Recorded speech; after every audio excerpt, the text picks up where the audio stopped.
Сәлем достар!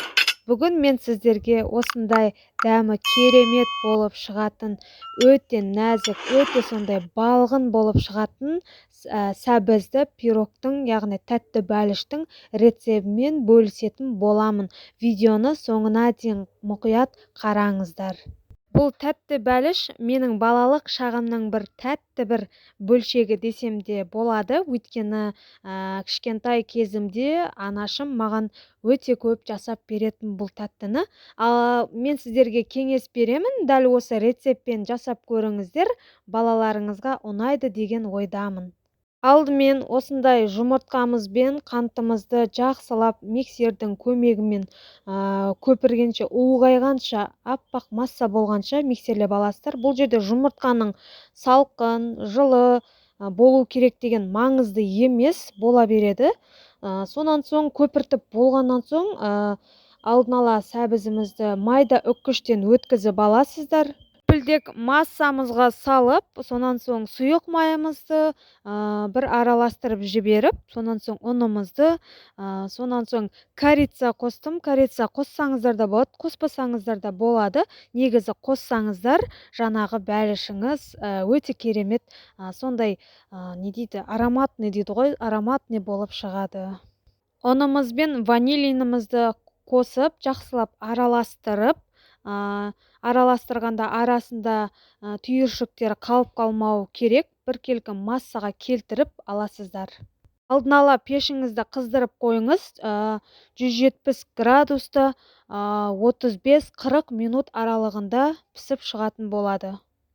Мендегі форма 24 диаметрлі формада пісіріп алдым.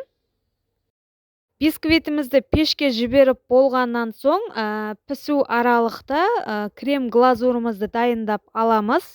Мендегі қаймақ дүкеннің 20%-ық қаймағын қолдандым. Қаймағымызды кәдімгідей қасықтың көмегімен, жаңағындай қант ұнтағымен ванилинімізді қосып, біркелкі масса болғанша араластырып дайындап қоясыздар. Сонан соң 30-40 грамм қара шоколадымызды алып, осындай кондитерлік қапшыққа салып алып, қайнаған ыстық суға малып аласыздар. Сондағы ішіндегі шоколадымыз еруі керек. Сонан соң қайшыменен басып, кішкене басын қиып жіберіп, осындай узорлар сызып шықсаңыздар болады. Мен осындай узор сызып шықтым. Сіздер қаласаңыздар, жаңағындай шоколадымызды қырғыштан өткізіп, немесе осындай шоколадты каплямызды осындай бетіне сеуе салсаңыздар болады. Әркімнің өзінің таңдауы, қалауларыңызша әсемдеп жей берсеңіздер болады. Дайын болған пісіп шыққан бисквитімізді жан-жағын кесіп, оны решетканың үстіне суытуға қойып қоясыздар. Суып болғаннан соң барып жаңағы крем глазурымызды жағатын боламыз. Осымен сәбізді тәтті бәлішіміз дайын. Енді дастарханға ұсына берсеңіздер болады. Міндетті түрде осы рецептпен жасап көріңіздер. Дәмі сондай керемет, сондай тәтті балғын болып шығады. Астарыңыз дәмді болсын. Видео рецебім ұнаса, лүпіл басып, пікір жазып, және де өз достарыңызбен бөлісе отырыңыздар.